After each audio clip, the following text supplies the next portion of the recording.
काँग्रेसनी कायम बाळासाहेबांना त्रास दिला. एवढंच नव्हे, बाळासाहेबांना 6 वर्ष मतदानाचा हक्क ज्यांनी काढला, मतदान करू दिलं नाही, त्या माणसाला उद्धव साहेबांनी मत दिलं. आणि आपल्या बापाचं मतदान ज्यांनी मतदानाचा हक्क काढला, तुम्ही त्यांच्याशी युती करताय. तुम्ही त्यांच्याशी युती करताय की ज्यांनी बाळासाहेबांना जेलमध्ये टाकण्याचा प्रयत्न केला. त्याच्यापेक्षा आम्ही बरे की आम्ही उठाव केला. 40% आम्ही गेलो, काय झाडी काय डोंगर सगळं पाहिलं. आणि बाळासाहेबांच्या विचारानं आम्ही पुनश्च शिवसेना भाजप युतीचं सरकार या ठिकाणी उभं केलं.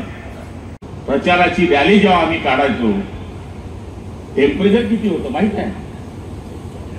45, 46, 47. दुपारी कुठेतरी शेतात जेवायचो. आणि अशा परिस्थितीमध्ये पुऱ्या देशामध्ये आणि महाराष्ट्रात सगळ्यात वाईट स्थिती झाली आमची. आमच्या जागा 48 पैकी 50% सुद्धा आमच्या जागा आल्या नाही. आम्हाला वाटत होतं की 30-35 तरी पर्यंत आम्ही जाऊ. पण अशा वाईट वातावरणामध्ये जळगाव जिल्ह्याने उत्तर महाराष्ट्राचं नाक या ठिकाणी दाबून ठेवलं आणि सांगितलं की नाही. आणि मताधिक्य साधारण दिलेलं नाहीये. आज लोक आता गुलगुले खात आहे. काही सुभाषांना बोलले ते खरं आहे. लोक म्हणताय की चंद्राबाबू नायडू चालला म्हणणे तिकडे. अरे आता मला सांगा, 240 खासदार प्युअर बीजेपीचे, 7 आपले पक्के त्यांना धरून ठेवलंय. 250 तो पक्के आहे. हा 250 आहे. अशी कोणती पार्टी त्यांच्याकडे 250 एक सारखे प्रत्येकाकडे आहे? समजून घ्या. केलं मुंडक काँग्रेसचं, कंबर चंद्राबाबू नायडूचं, आपका टीएमसीचे आणि मोठं शरद पवारचे. कसं चालेल ते शरीर? त्यामुळे हे सगळ्या बोलायच्या गोष्टी आहे. निश्चितपणाने महाराष्ट्रामध्ये आम्ही कमी पडलो, उत्तर प्रदेशमध्ये आम्ही कमी पडलो. त्याच्यामुळे हा पराजय आपल्याला काही प्रमाणामध्ये सोसावा लागतोय. पण या देशाचे 3ऱ्या वेळचे पंतप्रधान आदरणीय नरेंद्रजी होतील, नरेंद्रजी मोदीजी होतील, हे मी सांगण्याची गरज नाही आहे. म्हणून माझ्या कार्यकर्त्यांना मी विनंती करणार आहे, आता आपल्याकडे 120 दिवस बाकी आहे. आता स्मिताताई का हो गया भाई, आता आपलं बघायचं आहे. आणि बघा, मला तर तुमच्या भरोश्यावरच सगळं माझं दुकान आहे. आणि मला माहिती आहे जळगाव ग्रामीण मतदारसंघ हा शिवसेनेचा बालेकिल्ला राहिलेला आहे. हे तुम्हाला सगळ्यांना माहिती आहे. गुलाबराव पाटील जरी मंत्री झाला तरी माझ्या एकही कार्यकर्त्याला वाटत नाही की आमचा भाऊ मंत्री आहे. त्याला अजूनही वाटतं हा गुलाबराव पाटील माझ्या कुटुंबातला आहे. मी कार्यकर्त्याला नेहमी मदत करत नसेल, पण जब टाइम आता है ना भाई साहब, जेव्हा टाइम येतो ना तो धक्का लगा देता है गुलाबराव पाटील. माझ्या कार्यकर्त्याला जर थोडाही प्रॉब्लेम आला, भानगडीन करता लफडे नाही आमचे, कधीच नाही. या मतदारसंघामध्ये आमचे विरोधक आमच्याशी भानगड करत नाही, आम्ही पण नाही करत. आणि राजकारणात तो धंदा नकोच. माझ्या कार्यकर्त्याचं दुःखाचं काम असू दे, दवाखान्याचं काम असू दे, अडचणीचं काम असू दे, कुठलाही काम असू दे, दवाखान्याचं जर काही काम असू दे, 10 लाख लागू दे का 20 लाख लागू दे, हा गुलाबराव पाटील त्या कार्यकर्त्याच्या मागे उभा राहतो. आज 2 अँब्युलन्स कशाकरता घेतल्या? इतकी टीका केली खालच्या दर्जावर तर विचारू नका तुम्ही. पण पब्लिक ज्याच्या बरोबर असते, लोक ज्याच्या बरोबर असतात, त्याची बाजारात किंमत असते. आमच्याकडे नोटांची श्रीमंत नाही आहे, आमच्याकडे बंगल्या गाड्यांची श्रीमंती नाही आहे, पण लाख मोलांच्या माणसांची आशीर्वादाची श्रीमंती आमच्याकडे आहे. आणि बाळासाहेब ठाकरे नेहमी सांगायचे, सगळ्यात श्रीमंत माणूस कुठला? ज्याच्याकडे गाडी आहे, घोडी आहे, बंगला आहे, जमीन आहे, जुमला आहे, तो नाही.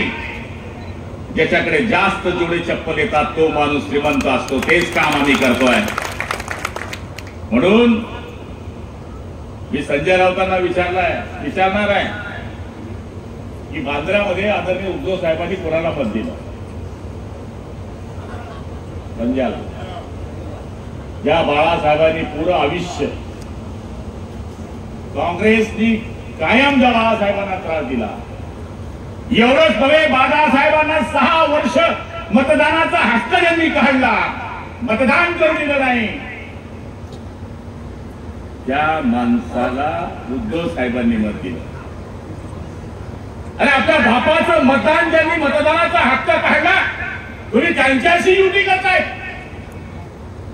तुम्ही त्यांच्याशी युती करताय की ज्यांनी बाळासाहेबांना जेलमध्ये टाकण्याचा प्रयत्न केला.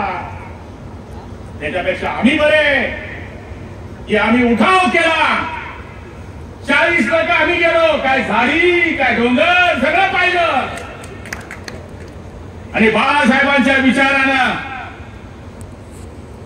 आम्ही पुनश्च शिवसेना भाजप युतीचं सरकार या ठिकाणी उभं केलं. आज या मतदारसंघामध्ये बरेच काम आम्ही केले आहेत. माझ्या गावामध्ये अण्णामी पाण्याची योजना आणली. आता गटार जर राहिलो असतो तर 63,000चं लीडच भेटलं नसतं. लोकांना उद्धव बाळासाहेब ठाकरे माहित नाही. लोकांना काही एकनाथ शिंदेकडे जाणं नाही.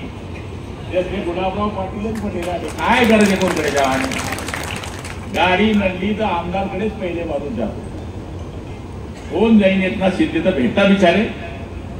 पण तुमचा एकनाथ शिंदे बी मीच, तुमचा जिल्हा प्रमुख बी मी, तुमचा तालुका प्रमुख बी मी. त्यामुळे लोकांनी हे मान्य केलं आहे की गुलाबराव पाटलांनी आणि आमच्या 5 आमदारांनी जो निर्णय घेतला तो जर मान्य राहिला नसता तर आम्ही मायनस राहिलो असतो. 5चे 5 आमदार जे शिवसेनेमधून फुटले असं म्हणतात, त्या 5च्या 5 मतदारसंघामध्ये आम्हाला लीड मिळालेला आहे. लोकांना काय घेणं देणं नाही. आता उद्धव साहेब ठाकरेंची शिवसेनेमध्ये 9 सीट आल्या. 9 सीट आल्या कशा आल्या तुम्हाला माहित आहे. मुस्लिम बांधवांनी 1 साइड मत दिली. दलितांना सांगितलं की तुमची मुकुंदराव सुन ले भाई, जय भीम बोलो, सुनो. बौद्ध लोकांना सांगितलं घटना बदल डालेंगे, आपकी बार 400 बार घटना तडीपार. दलित म्हणले कसं होईल, कसं होईल, कसं होईल. मुस्लिमांनी डायरेक्ट 1 साइड दिले, दलितांनी दिले म्हणून त्या 9 सीट दिसता. वो मायनस कर लो भला वोट तुम करा बरं मायनस. 3-4च दिसले असते तुम्हाला. हे बेगानी शादी में अब्दुल्ला दिवाना हा जो धंदा झाला आहे. प्युअर 7 आले आमचे, प्युअर 7 मनुष्य माणसं.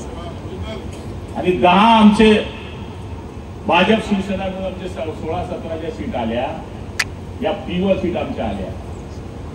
हे त्यांनी तर धन्यवाद मानले पाहिजे की मुस्लिम लोकांनी आणि दलित लोकांनी त्यांना मतं दिले म्हणून त्यांच्या 9 सीट दिसत आहे. त्या दिवशी ते तुमच्या मागून सरकून जातील. मग संजय राऊत तेरा क्या होगा रे. असा बोलतोय तो कसा 500 सीटला गेले तो ना मावळा ती सकाळी उठाला भोंगा ला भोंगा ला भोंगा. तू माया तावडीत ये. त्याला बोललो होतो मी की तू खरं तुझ्या मायबापचं दूध पिलंय तर जळगाव ग्रामीण मतदारसंघातून उभा राहा. तुला आडवा करून भगवा झेंडा नाही.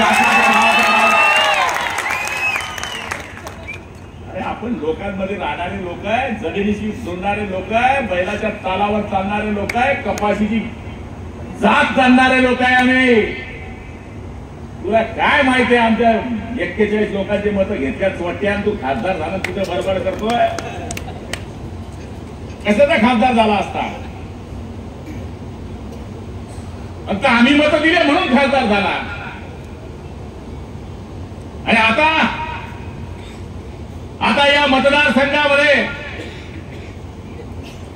आम्ही कोणावरच टीका केली नाही. निवडणुकीमध्ये तुम्ही पाहिलं असेल. एबीपी माझा, उघडा डोळे बघा नीट.